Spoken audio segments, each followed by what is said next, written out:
నమస్కారం ఘంటారావానికి స్వాగతం. ముందుగా ప్రధాన అంశాలు. కేంద్ర మంత్రి జేపీ నడ్డాతో సీఎం రేవంత్ రెడ్డి భేటీ. రాష్ట్రానికి తగిన స్థాయిలో ఎరువుల కేటాయింపుపై చర్చ.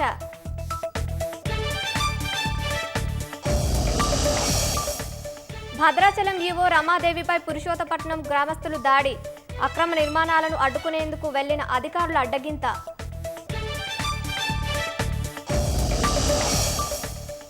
సిగాచి పరిశ్రమ యాజమాన్యంపై ఎన్డీఎంఏ ఆగ్రహం.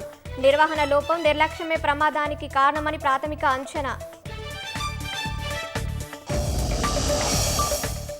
అహ్మదాబాద్ విమాన ప్రమాదంపై ఏఏఐబీ ప్రాథమిక నివేదిక. వారాంతంలో విడుదల చేసే అవకాశం ఉన్నట్లు సమాచారం.